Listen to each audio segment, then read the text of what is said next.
Vincent Kozlov had built his restaurant empire on reading people. 52 years of life, 30 of them in a world where misreading someone's character could cost you everything, had taught him that true nature revealed itself not in boardrooms or negotiations, but in how you treated someone who couldn't help or hurt you.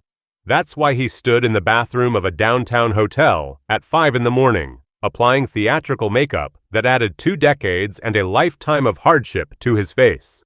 His security chief, Marcus, watched from the doorway with barely concealed concern. The older man had been with Vincent since the Naples days, back when neither of them had $2 to rub together. He knew why Vincent did these tests. He just wished his boss would stop putting himself in danger to conduct them. "You don't have to do this yourself," Marcus said, not for the first time. "We could send someone." "No." Vincent studied his reflection. The expensive Tom Ford suit was gone, replaced with clothes he'd purchased from a thrift store that morning. Stained, torn, the kind that made people look away. "I need to feel it. Need to see their eyes when they decide I don't matter." He was considering an $8 million acquisition of the Bellissimo restaurant chain, 5 locations, including the flagship downtown where he was headed. The owner had impressive numbers, glowing reviews, a waiting list for Sunday brunch that stretched weeks. But Vincent had learned long ago that financial success didn't equal human decency, and he refused to enrich anyone who lacked the most basic quality he valued: compassion for those who had nothing. The makeup artist had done her work well. His skin looked weathered, aged by sun and hardship. She'd added lesions that suggested illness, yellowed his teeth, created the appearance of someone the world had forgotten. Vincent hadn't showered in 2 days, adding authenticity to the disguise. The jacket he wore reeked, not artificially, but with the genuine smell of unwashed fabric, of nights spent in doorways, of desperation that had become a permanent condition. "The cameras?" he asked. "Positioned, 3 angles, audio's crystal clear." Marcus handed him a small device, disguised as a button on his jacket. "Panic signal if you need extraction."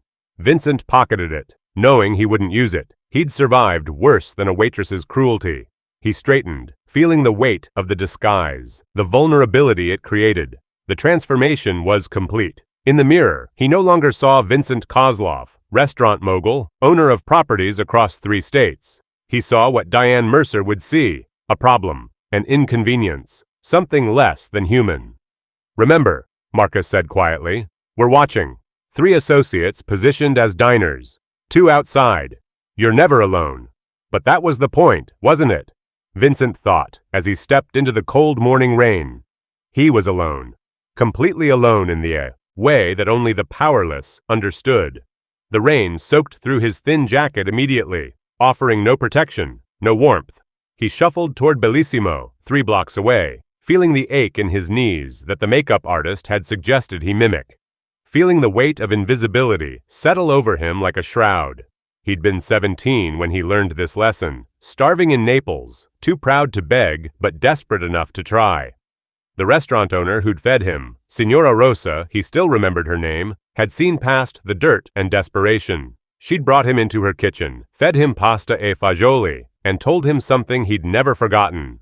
"Wealth doesn't make you better, boy. It makes you more visible. What matters is what people see when they look at you." She'd saved his life that day. Not just physically, though the food had certainly helped. She'd saved his faith in humanity, shown him that compassion existed, even in a world that seemed designed to crush it. Now, 30 years later, with more money than Signora Rosa could have imagined, he tested others to see if that spark of compassion still existed. Most failed. It broke his heart every time, but he kept testing, kept hoping, because the alternative, accepting that cruelty was the norm, that kindness was dead, was unthinkable. The rain fell harder as he approached Bellissimo. Through the windows, he could see the warm glow of interior lights, the elegant tables set for breakfast service, the well-dressed staff moving efficiently through their opening routines. It looked perfect, professional, the kind of place that justified its premium prices with impeccable service and attention to detail. But Vincent knew that perfection often hid ugliness, that the most polished exteriors sometimes concealed the darkest hearts. That's what he was here to discover. Not whether Diane Mercer could serve a perfect Eggs Benedict or recommend the right wine, but whether she could see a human being when that human being looked like nothing. He paused outside the door, rain dripping from his matted hair, his hands trembling, partly from cold, partly from the role he was playing. Inside, he could see a young woman setting tables. She looked up, saw him through the window, and her face registered something he couldn't quite read. Discomfort? Pity? Fear? Then another woman appeared, older, polished, moving with the confidence of someone who owned her space. Diane Mercer, head waitress. 6 years at this location, according to his research. Excellent performance reviews. Known for her efficiency, her ability to handle difficult customers, her discretion with undesirable elements. Their eyes met through the glass. Hers narrowed slightly. Vincent saw the assessment happen in real time. The way her gaze traveled from his face to his clothes, to his trembling hands and back again. Saw the moment she categorized him. Decided what he was worth. Nothing. He pushed open the door. Have you ever been judged by your appearance? How did it feel? Drop a comment below and subscribe for more stories about karma and consequences. The warmth of the restaurant hit him immediately, making his cold-soaked clothes feel even more uncomfortable. The smell of fresh coffee and baking bread made his stomach clench, not from actual hunger, but from the memory of hunger, from the years when that smell had been torture because he couldn't afford to satisfy it. Diane Mercer approached him immediately, her professional smile firmly in place, but not reaching her eyes. I'm sorry, sir, but we're not open yet. Service starts at 7. Vincent shuffled forward, careful to maintain his character. His voice came out hoarse, uncertain. Please, miss, I know I don't look like your usual customer, but I have money. He pulled out crumpled bills from his pocket. $50, carefully aged, to look like they'd been carried for weeks. Found a wallet yesterday, returned it to the gentleman. He gave me a reward. I need coffee. Maybe some bread? I'll pay. I'll sit in the corner. I won't bother anyone. He watched her face carefully, saw the discomfort flicker across her features. This was the first moment, the first chance. She could show compassion here, could recognize his humanity despite his appearance. Could make the simple choice to help someone who is asking politely, offering payment, making no unreasonable demands. Instead, her smile tightened. Sir, I appreciate that you have money, but we have a dress code. You can't be here without proper attire. There's a soup kitchen 3 blocks down on Maple Street. They open at 6:30. Vincent's hands trembled as he held out the money. Not entirely an act now. There was something about being dismissed, even when you knew it was coming, even when you'd orchestrated it yourself, that cut deep. I understand about the dress code, miss, but I'm so cold, so hungry. Just something small? I won't stay long. I promise I won't. Sir. Her voice had an edge now. This is a fine dining establishment. We have standards to maintain. I'm sure you understand. She glanced toward the kitchen, where other staff members were beginning to notice the commotion. The soup kitchen really would be your best option. First chance given. First chance refused. Vincent increased his desperation slightly, testing further. Please, I haven't eaten in 2 days. I'm not asking for charity. I have money, see? He held the bills closer to her, making sure she could see they were real. I just need warmth for a few minutes. Something in my stomach. I'll follow any rules you want. Sir, you need to leave now. Diane's voice carried through the restaurant, ensuring the young woman setting tables could hear, ensuring anyone in the kitchen would know she was handling a situation. You're making our staff uncomfortable, and we're trying to prepare for service. She gestured toward his clothes with barely concealed disgust. This is a respectable establishment. We can't have people in your condition disrupting our operations. People in your condition, not you, not even homeless people. Just people in your condition, as if his humanity was somehow conditional, dependent on his appearance, his smell, his social status. Second chance given, second chance refused. Vincent observed the young woman at the far table. She'd stopped setting silverware and was watching the interaction with clear discomfort. Her hands gripped a coffee pot, and he could see her internal struggle, the desire to help warring with the fear of her supervisor's disapproval. I'm begging you, Vincent said, and there was real emotion in his voice now.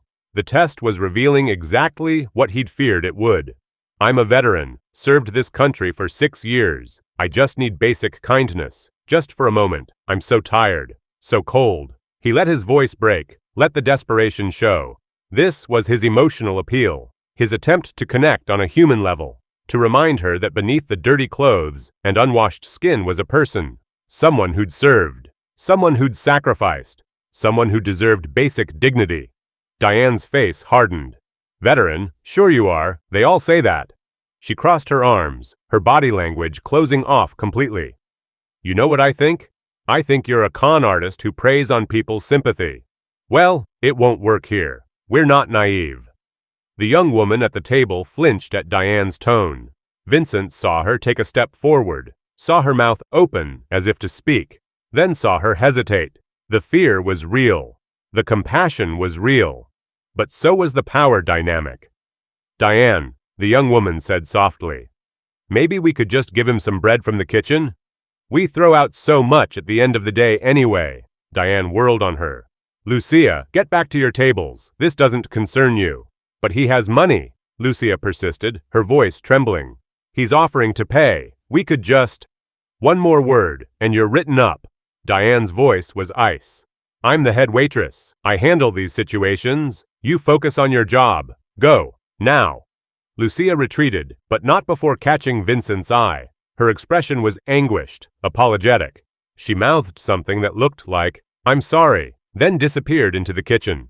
Vincent filed away her name, Lucia Chen, according to her name tag.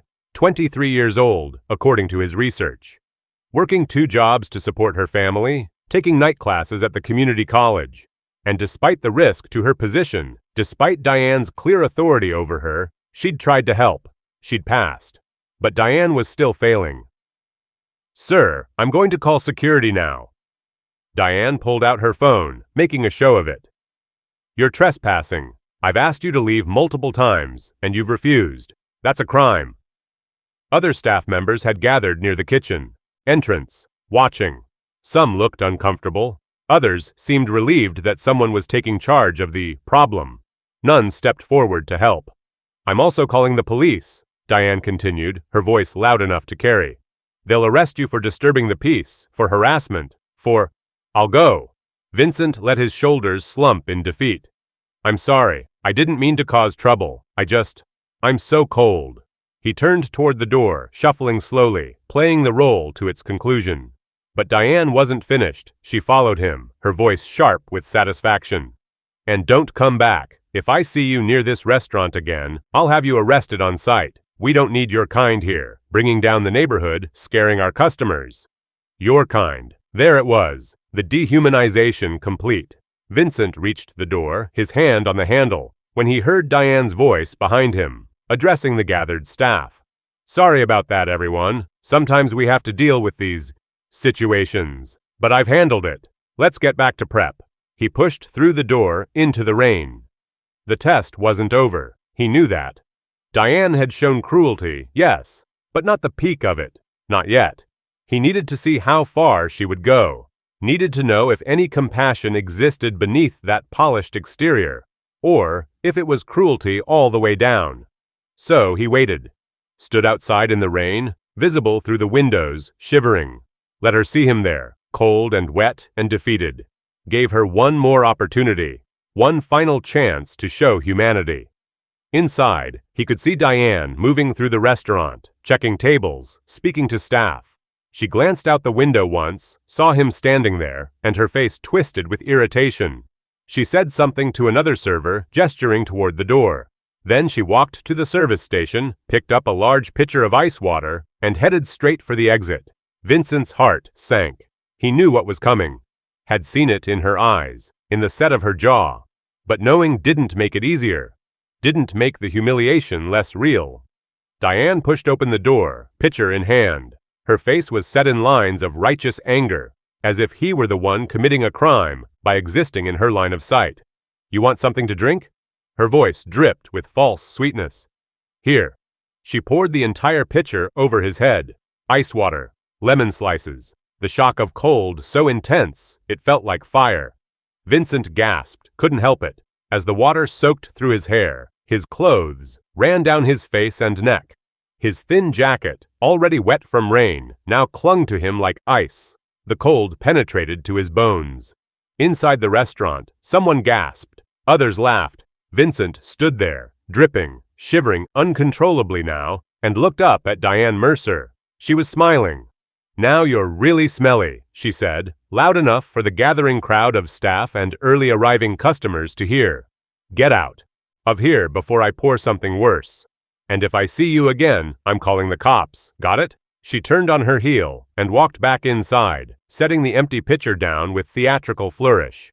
Through the window, Vincent could see her accepting congratulations from other staff members, saw her laugh as she recounted what she'd done, saw her check her reflection in a nearby mirror, adjusting her hair as if she'd just dealt with a minor inconvenience, rather than committed an act of casual cruelty. He also saw Lucia, standing in the kitchen doorway, her face stricken, saw her wipe at her eyes, saw her turn away, unable to watch anymore. The test was complete. Vincent shuffled down the block, water dripping from his clothes, his body shaking from cold and fury. Around the corner, the black Mercedes waited. Marcus was out of the car before Vincent reached it, a towel in hand, his face dark with anger. "Boss, did you get it?" Vincent's voice was steady despite the shivering. "All of it?" "Every second, 3 angles, crystal clear audio, her face when she poured the water." Marcus shook his head. "It's damning." "Good." Vincent climbed into the car, accepting the towel, beginning the process of removing the makeup. "Take me to the hotel. I want to see the footage, all of it." The drive was silent. Marcus knew better than to speak when Vincent was processing a test. The boss's face was expressionless, but his jaw was tight, his hands methodical, as he wiped away the theatrical scars, the age spots, the grime that had made him look like someone the world had discarded. At the hotel penthouse, Vincent showered, scrubbing away the last remnants of the disguise. The hot water was a relief, washing away not just the makeup, but the feeling of powerlessness, of invisibility, of being less than human. He stood under the spray longer than necessary, letting the heat penetrate, remembering what it had really felt like at 17, remembering Signora Rosa's kindness, remembering every person who'd looked through him as if he didn't exist, remembering why this mattered. When he emerged, dressed in a charcoal suit that cost more than most people made in a month, he looked like himself again. Vincent Kozlov, restaurant mogul, owner of properties across 3 states, a man with power, but he'd never forgotten what it felt like to have none. Marcus had set up the footage on the large screen in the suite's living room. 2 other members of Vincent's team were present. His lawyer, Sarah Chen, and his head of acquisitions, David Romano. They'd seen these tests before. They knew what was coming. "Play it," Vincent said. The footage began with his entrance into Bellissimo. Marcus had been right. The quality was excellent. Every angle captured, every word audible. Vincent watched himself shuffle through the door, saw Diane's face as she assessed him, saw the moment she decided he didn't matter. He watched the first rejection, the second, saw Lucia's attempt to help, saw Diane shut her down with casual cruelty, saw his own face as he made his emotional appeal, as he revealed he was a veteran, as he begged for basic human dignity, saw Diane mock him, call him a con artist, dismiss his service as a lie. Then came the water. Sarah Chen inhaled sharply as they watched Diane pour the entire pitcher over Vincent's head. Even though they'd known it was coming, even though they'd seen the live feed, watching it again was visceral. The satisfaction on Diane's face, the laughter from some of the staff, the horror on Lucia's. "She enjoyed it," David said quietly. "Look at her face. She enjoyed humiliating him." Vincent nodded, his expression cold. "Play it again. Slower this time. I want to see every detail." They watched it 3 more times. Each viewing revealed more. The way Diane had glanced at the other staff before pouring, ensuring she had an audience. The way she'd held the pitcher high, maximizing the impact. The way she'd smiled afterward, basking in the approval of those who'd laughed. "She's done this before," Vincent said. It wasn't a question. David pulled up a file on his tablet. "We found 3 complaints filed with corporate, 2 from homeless individuals who said she'd refused them service, then called the police, claiming they'd been threatening.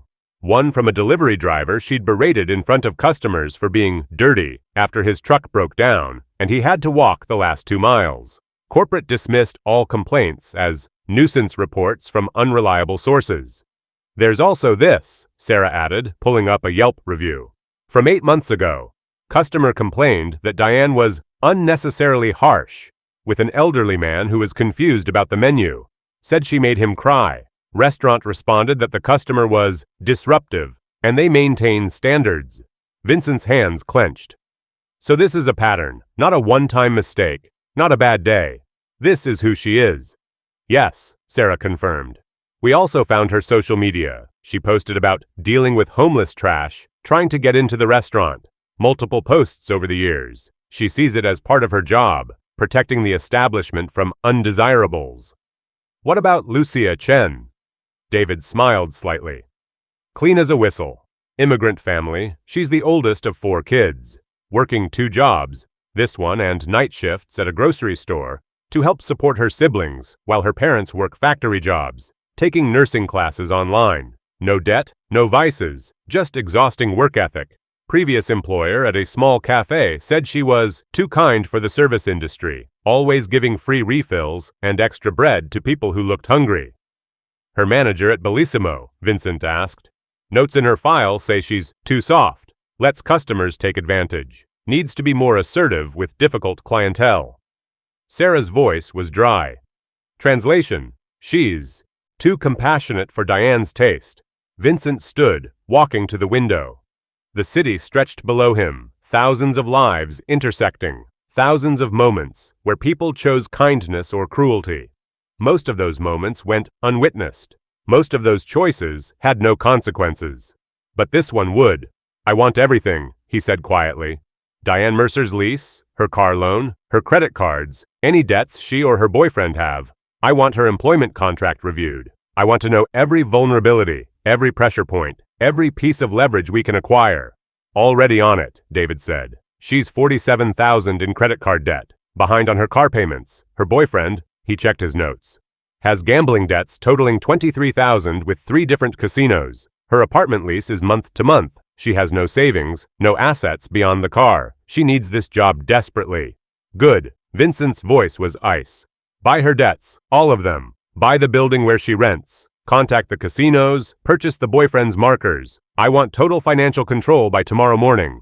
The restaurant chain, Sarah asked. Proceed with acquisition. $8 million.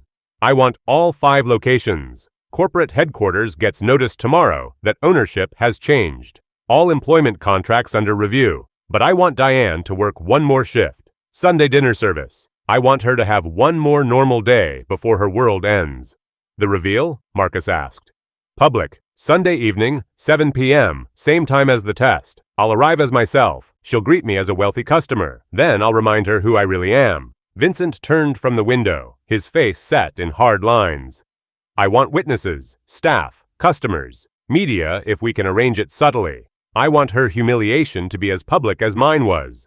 And Lucia Chen. Vincent's expression softened slightly. Research her financial situation, student loans, family needs, anything where we can help. I'm thinking restaurant management position, $80,000 salary, full benefits, tuition assistance for her nursing program. She risked her job to show compassion. That deserves reward. Boss, Sarah said carefully, you know some people will say this is cruel, that you're setting people up to fail. I'm not setting anyone up. Vincent's voice was quiet but firm.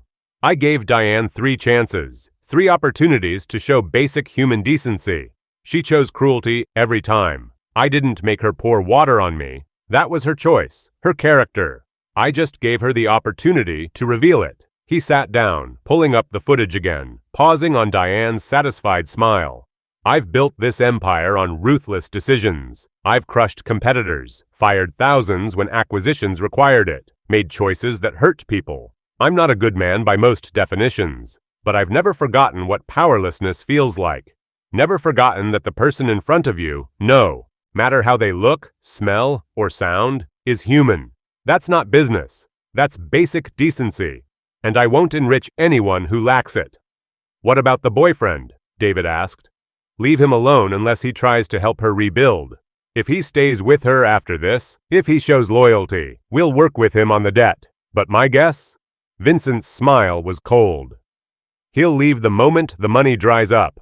Men like that always do. The team worked through the night. By morning, Vincent owned Diane Mercer's world. Her apartment building, her car loan, her boyfriend's gambling debts. Every credit card she carried was now ultimately his. The restaurant chain acquisition was finalized. $8 million for 5 locations and the Bellissimo brand.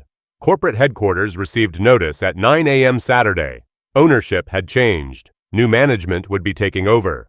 All employees would be evaluated. Some would stay, some would not.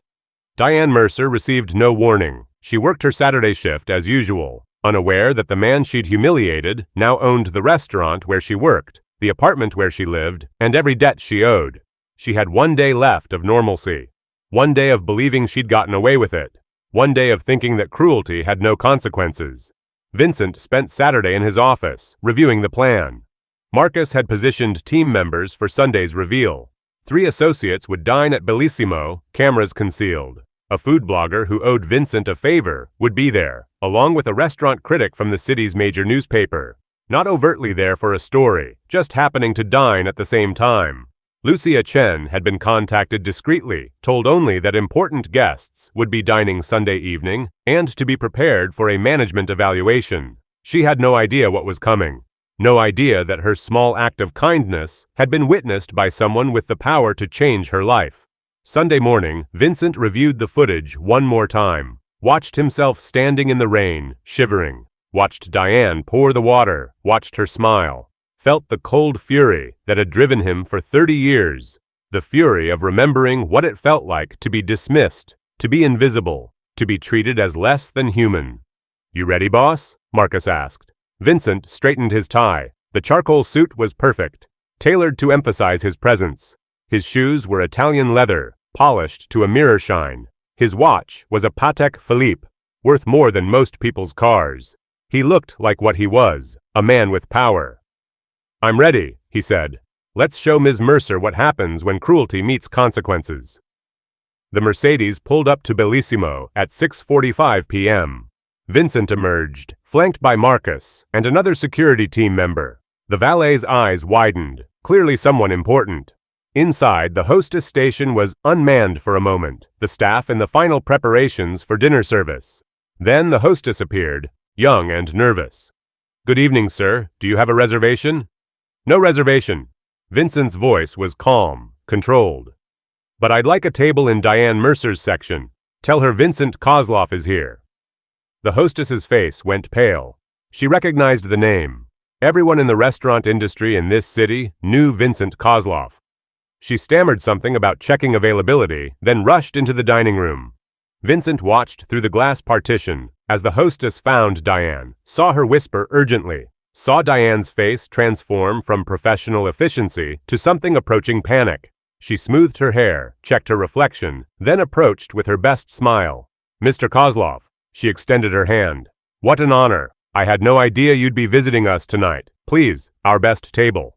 Vincent shook her hand briefly, noting how she had no recognition in her eyes. None at all. She saw a wealthy customer, a potential massive tip, a possible career advancement opportunity. She didn't see the man she'd humiliated 48 hours earlier. She led him to a center table, visible to the entire dining room. Perfect. Vincent sat, accepted the menu, watched as Diane hovered with barely concealed excitement. "May I suggest our chef's special?" Her voice was syrupy sweet, completely different from the harsh tone she'd used with the homeless man. "The lobster risotto is exceptional tonight, and our sommelier has just received a shipment of—" "Actually, Diane," Vincent interrupted, his voice dropping to the tone he'd used Friday morning. "I'd just like a cup of coffee and some bread." Her smile faltered slightly, confusion flickering across her face. Something about his tone, about those specific words, triggered a memory she couldn't quite place. Vincent continued, pulling crumpled bills from his pocket. The same bills he'd offered her Friday. "I have money, see? I can pay." The confusion deepened. Her eyes darted to the money, to his face, trying to make sense of the disconnect. Why would a wealthy restaurant owner be offering crumpled bills? Why did this feel familiar? Vincent removed his sunglasses, met her eyes directly. Do I look familiar now, Diane? Maybe if I were wetter? He touched his hair, the gesture deliberate. Saw the moment recognition began to dawn. The way her face went from confusion to disbelief to horror in the space of 3 seconds. Friday morning, Vincent said quietly, his voice carrying despite its softness. I was here, cold, wet, desperate. I asked you for coffee and bread. I offered to pay. Do you remember what you did? Diane's mouth opened, closed. No words came out. Around them, diners were beginning to notice the tension, the strange interaction. Marcus and the other associates were recording from their positions. The food blogger had her phone out, pretending to photograph her meal. Let me refresh your memory, Vincent continued. You refused me service. You called me a con artist. You mocked my claim of being a veteran, and then? His voice hardened. You poured an entire pitcher of ice water over my head, in front of your staff, in front of early customers. You humiliated me. You told me I was smelly and to get out before you poured something worse. Diane was shaking now, her face drained of color. Mr. Kozlov, I didn't know it was you. If I had known. Exactly. Vincent's voice cut through her excuse like a blade. You didn't know I mattered. That's the entire point, Diane. You didn't think I was important. You saw someone you perceived as powerless, and you decided they weren't worth basic human decency. He stood, his presence commanding the attention of the entire restaurant now. Staff members were emerging from the kitchen, drawn by the commotion. Customers at nearby tables had stopped eating, watching. I was testing you, Vincent said, his voice carrying to every corner of the room.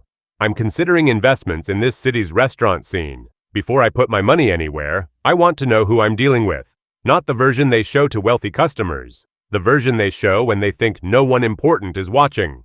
Diane's hands were trembling. Mr. Kozlov, please. I didn't mean. You meant exactly what you did. Vincent's voice was ice. You saw someone you thought was homeless, someone you thought couldn't hurt you or help you, and you chose cruelty. Not once, not twice, 3 times. I gave you 3 chances to show compassion, and you failed every single one. I was protecting the restaurant. Diane's voice rose, desperate now. I was doing my job. We can't have people like that. She stopped, realizing what she was about to say. People like what? Vincent asked softly. People like me? Because I was that person, Diane. For 2 hours Friday morning, I was exactly that person, and you treated me like garbage. Around them, the restaurant was completely silent. Vincent could see the food blogger typing furiously on her phone, could see other customers recording on their devices. Good.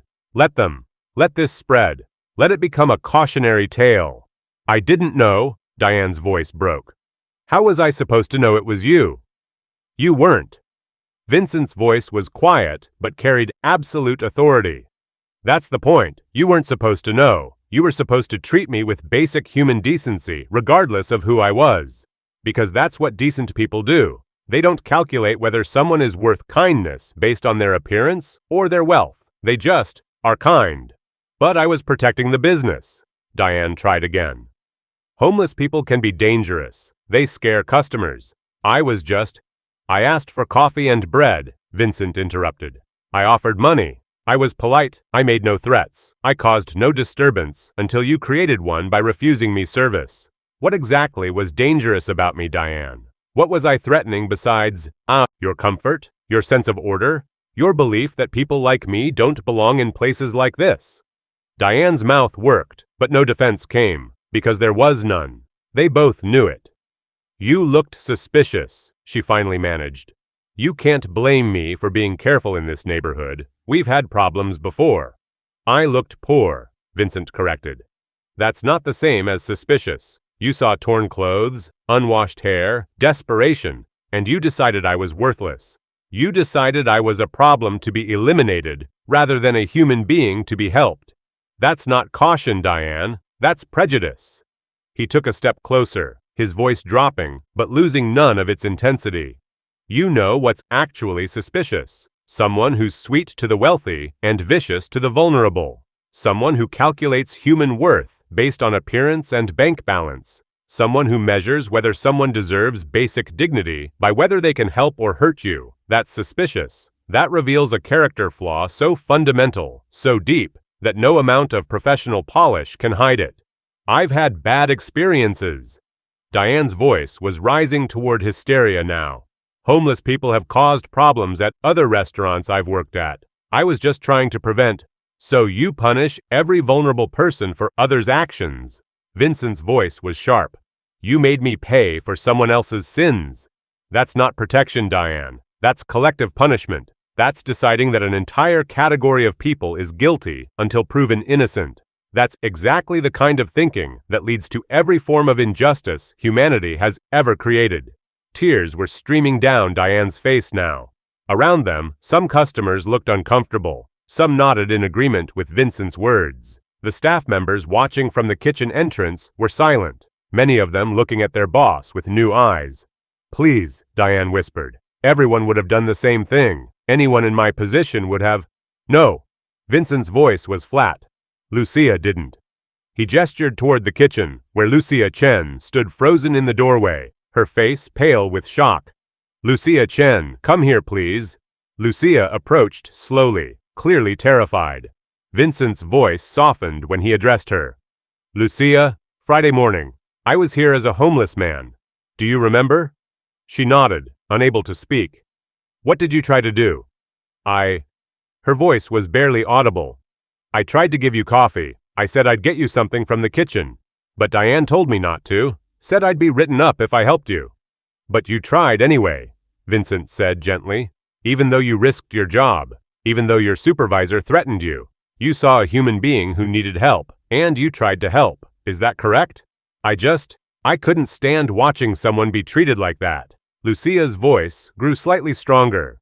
It wasn't right. You were just asking for coffee. You had money. You weren't hurting anyone. Vincent turned back to Diane.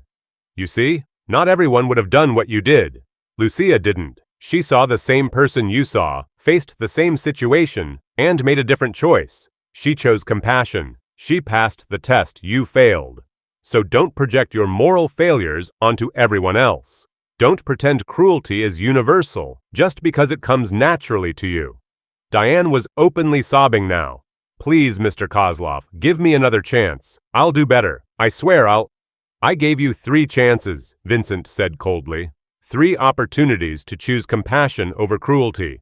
Friday morning, you had 3 chances to see my humanity, to offer basic dignity, to show that beneath your professional exterior was an actual human heart. You failed every single time. You didn't just refuse me, you escalated. You went from dismissal to mockery to active humiliation. You enjoyed it. I saw your face. You enjoyed having power over someone you thought was powerless. He paused, letting his words sink in. This isn't about one mistake, Diane. This is about who you are, about what you reveal when you think no one important is watching. And what you revealed is that you measure human worth by external markers, by wealth, by appearance, by whether someone can help or hurt you. That's not a mistake. That's character. And character has consequences. Vincent straightened, his voice taking on a formal quality. Let me tell you what I've learned in 52 years. I've built an empire on ruthless decisions. I've crushed competitors, made choices that hurt people. I'm not a good man by most definitions, but I've never forgotten what it feels like to be powerless, to be invisible, to stand in the rain, begging for basic dignity, and be denied. He looked around the restaurant, addressing everyone now. I was 17 when I learned this lesson, starving in Naples.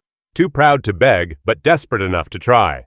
A restaurant owner named Signora Rosa fed me, brought me into her kitchen, gave me pasta and bread, and told me something I never forgot. Wealth doesn't make you better. It makes you more visible. What matters is what people see when they look at you. His voice grew harder. She saw a human being. You, Diane, saw a problem. She saw potential. You saw trash. She saw someone worthy of dignity.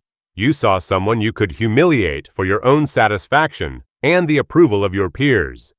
That's why I test people, Vincent continued.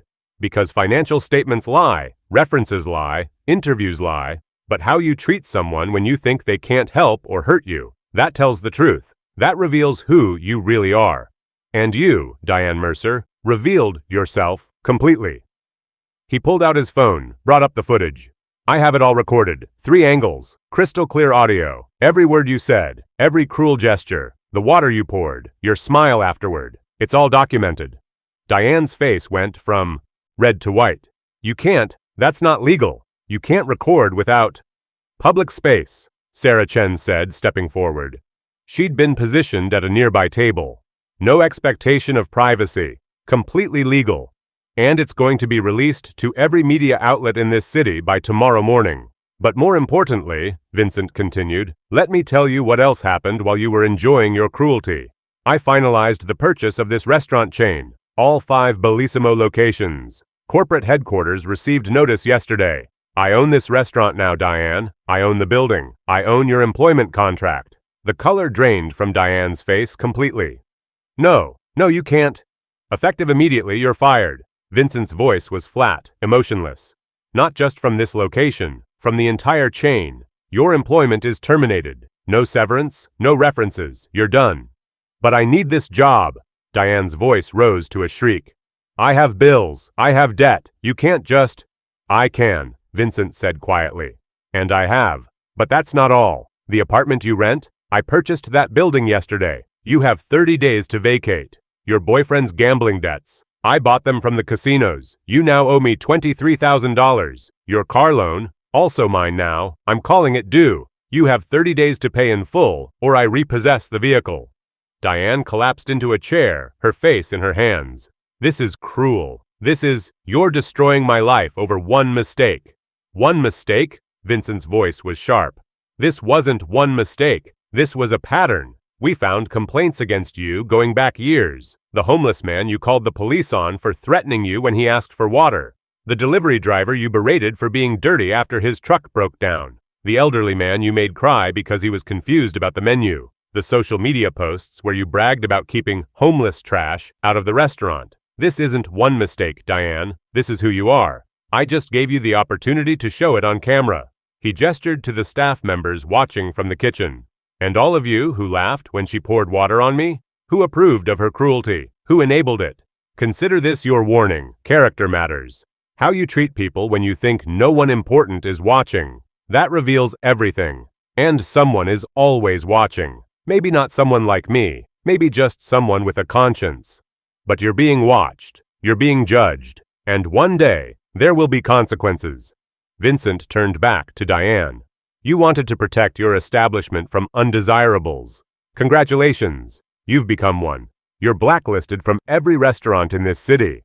I'm contacting the Restaurant Association, the Hospitality Union, every professional organization I have connections with. Your name will be synonymous with cruelty, with the kind of service industry worker who gives the profession a bad name. You'll be a cautionary tale. Please, Diane whispered. Please, I'm sorry. I didn't understand. I'll change. You'll learn, Vincent said coldly. That's what you'll do. You'll learn what it feels like to be powerless, to need help and be refused, to beg for basic dignity and be denied. You'll learn what I already know, that cruelty has consequences, that character matters, that how you treat the vulnerable reveals who you really are. He signaled to Marcus, who stepped forward with 2 other security personnel. Escort Ms. Mercer from the premises. She's no longer employed here. If she returns, she's trespassing. As security moved toward Diane, Vincent held up a hand. Wait, one more thing. He pulled out his phone, brought up Diane's social media posts, read them aloud, dealt with homeless trash trying to get free food today, told him where he could go. That's from 6 months ago.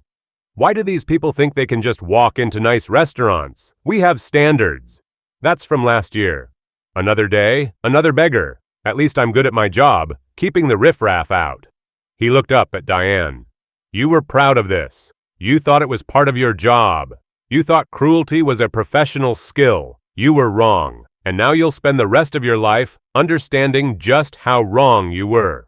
Security escorted Diane out. She was still crying, still trying to argue, but no one was listening anymore. The door closed behind her, and Vincent turned to the assembled staff and customers. I apologize for the disruption, he said, his voice returning to a more normal tone. But I needed to make a point. This restaurant, all my restaurants, will be places where every person is treated with dignity.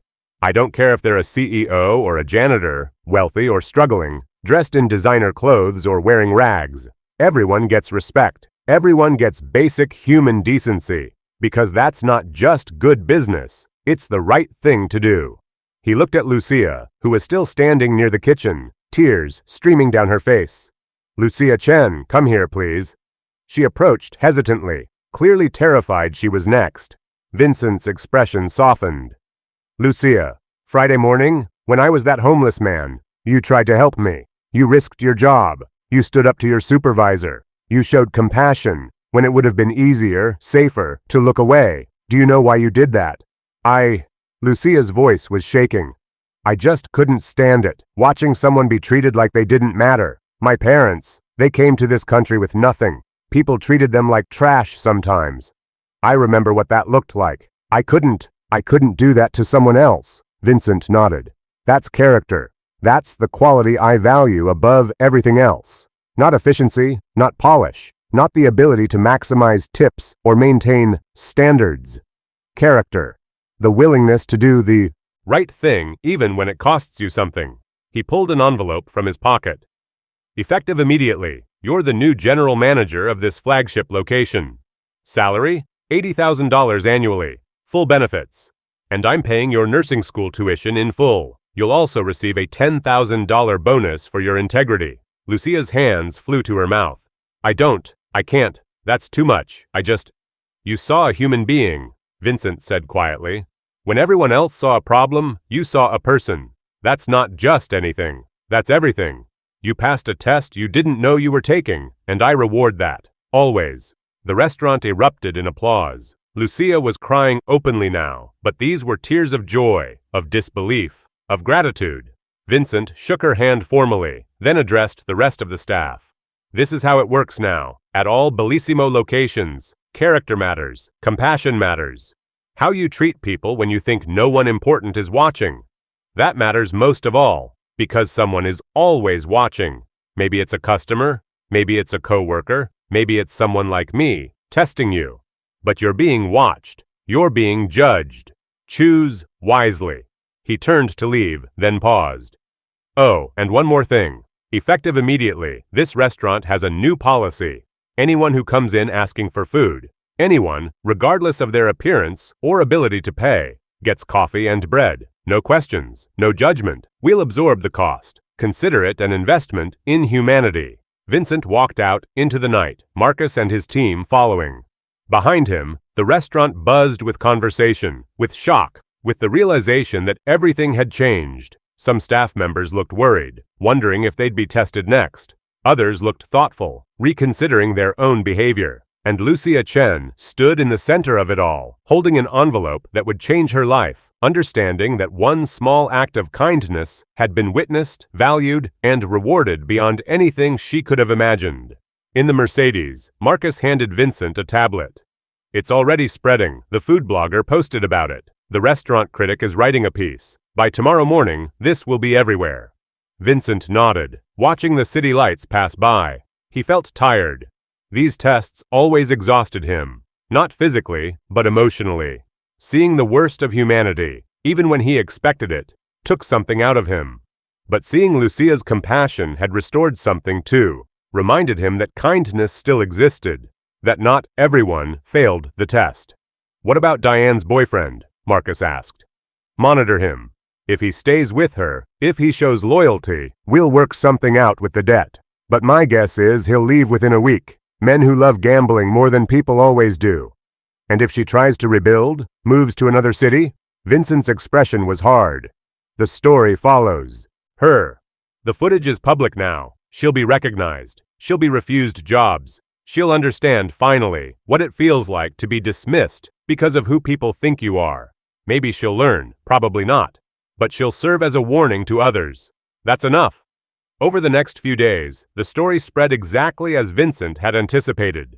The video of Diane pouring water on him went viral, 2 million views in 24 hours. The contrast between her cruelty and Lucia's compassion became a social media phenomenon. Think pieces were written about character testing, about how we treat the vulnerable, about the service industry's culture. Other Bellissimo locations reported staff suddenly treating everyone with exaggerated kindness, fear-based, perhaps, but effective. Other restaurant chains announced new training programs on dignity and respect, some genuine, some just avoiding Vincent's wrath. Previous victims of Diane emerged. The nursing mother she'd banned from the restaurant for breastfeeding, the elderly man with dementia she'd mocked, the disabled veteran she'd refused to accommodate, the delivery drivers she'd berated. The pattern was undeniable. Public sympathy evaporated. She wasn't a victim of a cruel test. She was a bully who'd finally met consequences. Diane tried to paint herself as the victim, posted on social media about entrapment and rich people's games. The comments were brutal. You poured water on a homeless man. He offered to pay, and you humiliated him. You chose cruelty. This isn't about the test. It's about who you are. She tried to find work, retail, fast food, anything. But employers Googled her name, saw the video, saw the pattern of complaints. No one would hire her. The boyfriend left within 5 days, exactly as Vincent had predicted, taking what little money she had left. 3 months later, she was working night shift at a 24-hour convenience store, minimum wage, no customer interaction. She'd lost her apartment, her car, her entire life. Every attempt to rebuild failed. The story followed her. The video haunted her. She'd become exactly what she'd once dismissed. Invisible, powerless, struggling. And she'd learned, too late, that cruelty has consequences. Lucia Chen, meanwhile, thrived. She proved to be an exceptional manager. Kind, but efficient. Compassionate, but professional. Under her leadership, the flagship Bellissimo's revenue increased 40%. Staff turnover dropped 60%. Customer reviews praised the warmth and humanity of the service.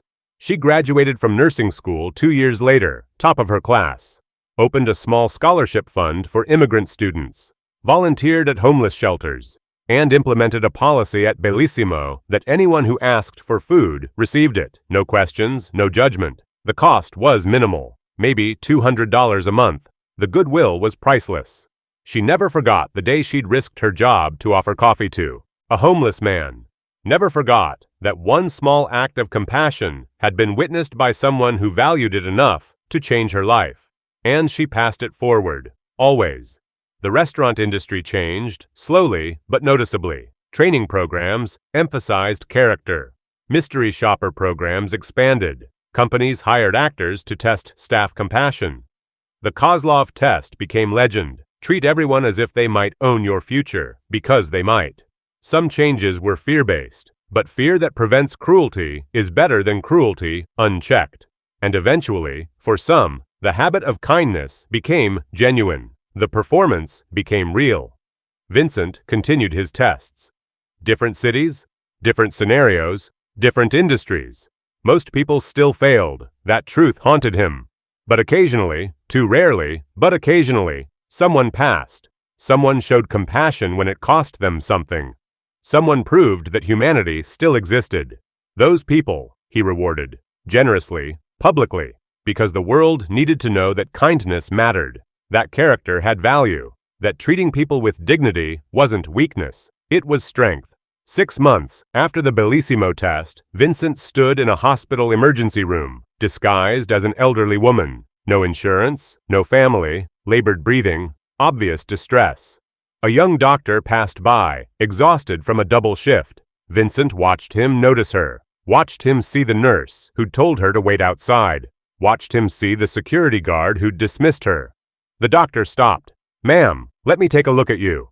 He was gentle, thorough, got her admitted despite the lack of insurance, fought with administration to make it happen, stayed an extra hour to ensure she was stable. In the parking lot, Marcus watched the footage on a tablet. He passed boss. Vincent smiled. Rare, genuine. "Find out everything about Dr. James Chen. I think we just found our new chief of medicine." Because the tests continued. Had to continue.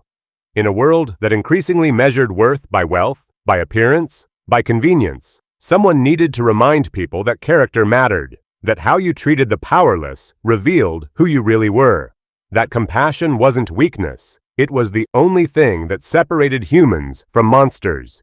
Vincent had been powerless once, had stood in the rain, desperate and invisible, until someone saw him, truly saw him. Signora Rosa had changed his life with one act of kindness, had saved not just his body but his faith in humanity.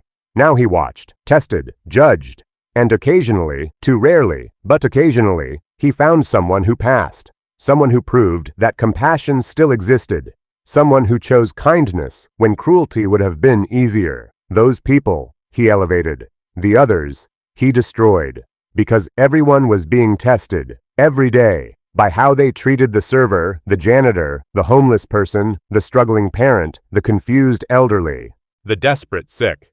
Most people didn't realize it, but someone was always watching. Maybe it was a customer, maybe it was a coworker, maybe it was someone like Vincent, with the power to make consequences real.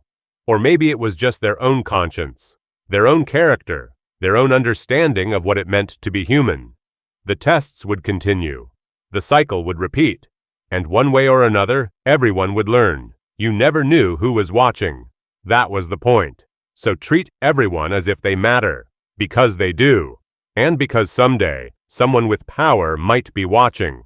Someone who remembers what powerlessness feels like. Someone who values compassion above everything else. Someone who rewards kindness and punishes cruelty. Someone who tests. Vincent Kozlov stood in his office that night, city lights stretching below him, and thought about Diane Mercer working her convenience store shift, about Lucia Chen managing the restaurant with grace and humanity, about Dr. James Chen, who'd be receiving a very interesting job offer soon, about all the tests he'd conducted, all the people who'd failed, all the rare precious few who'd passed. Most people failed. That was the truth that haunted him. When given the choice between compassion and cruelty, between seeing someone's humanity or dismissing it, most chose the easier path, the path that required nothing of them, the path that let them maintain their comfort, their sense of order, their belief that some people mattered and others didn't. But not all, not Lucia, not Dr. Chen, not Signora Rosa 30 years ago in Naples. And somewhere in this city, right now, someone else was making that choice. Someone was seeing another human being in need and deciding whether to help or dismiss, whether to show compassion or cruelty, whether to pass or fail a test they didn't know they were taking. That's why Vincent kept testing, why he'd keep putting on disguises, making himself vulnerable, seeing who people really were when they thought it didn't matter. Because it did matter. Character mattered. How you treated the powerless mattered. And those who forgot that lesson would learn it the hard way. He picked up his phone and dialed. Marcus, tomorrow. I'm thinking a bank this time. Elderly customer, confused about forms, maybe a little slow. Let's see if any tellers remember that customers are people. Prepare the disguise. The tests would continue. The cycle would repeat. And the message would spread, one cautionary tale at a time, one rewarded act of kindness at a time. Treat everyone with dignity. Show compassion. See the human being, not the appearance. Because you never know who's watching. You never know who that struggling person really is. You never know when your character is being tested. And you never know when cruelty will meet consequences. Vincent looked out at the city, at the millions of lives intersecting, at the countless moments where people chose kindness or cruelty. Most of those moments went unwitnessed. Most of those choices had no consequences, but some did. Some were watched. Some were judged. Some were rewarded or punished by someone who had the power to make it matter. And that possibility, that uncertainty, was changing things. Slowly, imperfectly, but changing them. Because now everyone knew someone might be watching, someone might be testing, someone might remember. So choose wisely. Choose compassion.